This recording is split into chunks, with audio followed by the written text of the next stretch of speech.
Maybe I'll start with a few questions for you. You have said you're the funniest guy from Nazareth since Jesus. I didn't say this. You didn't say that? No, I'm saying that this is one of my opening jokes, that me and Jesus both are from the same city. Everybody who born in Nazareth can do miracles. The only difference that Jesus has much better PR. So maybe when and do you think walking on water is so special? Yeah, we have marathon on water in Nazareth. Right. My mother, she understood nothing, but she loved you because you're. To be honest. I understand. No. So tell me how you actually learned English. Through Dave Chappelle. When I first saw George Carlin and Dave Chappelle, I fell in love with Dave Chappelle, and I understood nothing of what he was saying, honestly. And truth, a few word from here and word from here, and I was really bad just in English. I was really good in mathematics and physics, but I was really bad in English. But not very bad. And it's bad. Not very bad. Yeah.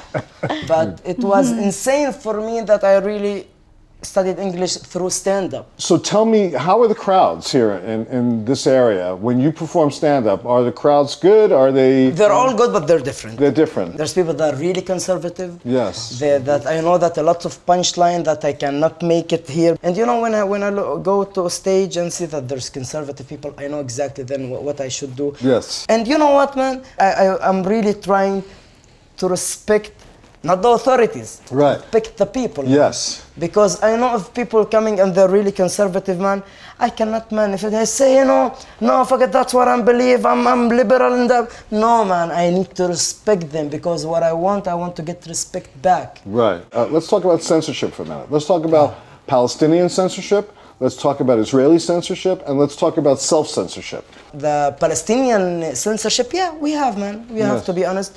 You cannot talk about sex, you cannot talk about religion, and all the taboos. Yes. You cannot talk about it. Yes. Do you ever feel censorship from the Israeli authorities? First of all, I don't do stand up in Hebrew. I do just in Arabic and English. Right.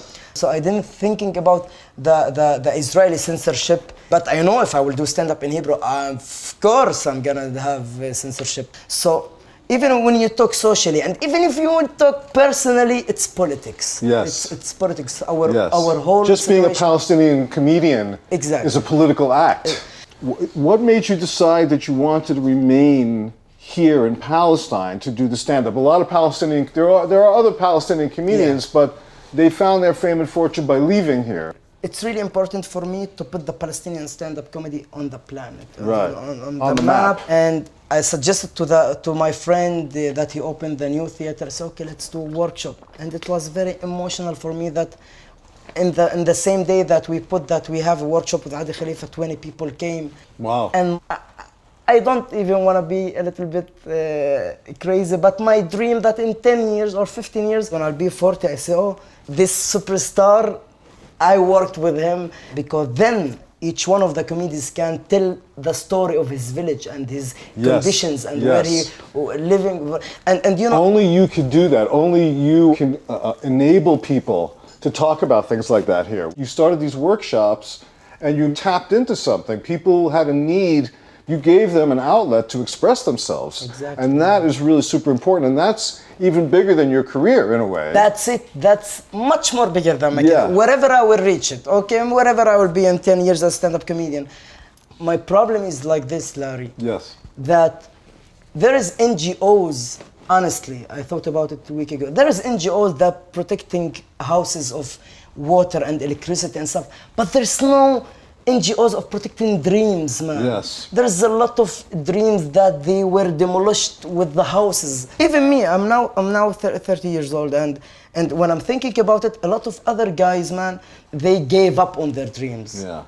And that's make me really sad, because I really believe that they can be ambassador of stand-up comedy. So it's very important for me, every step that I'm making in my career, and it's get bigger and bigger, I keep reminding myself, don't forget where you came from, and don't forget the people that you came from, and don't forget that what you want 5 years ago, to really to build a stand-up scene here in Palestine. Yes. So I'm trying, to have this balance between two of the. Well, you said, you said a minute ago about the NGOs, and they take care of the water and they take care of the electricity, but they don't take care of the dreams. Of course, man. You're taking care of the dreams. I mean, that's, How do you put a price on that? You know? There's no price. There's no for price. That, no.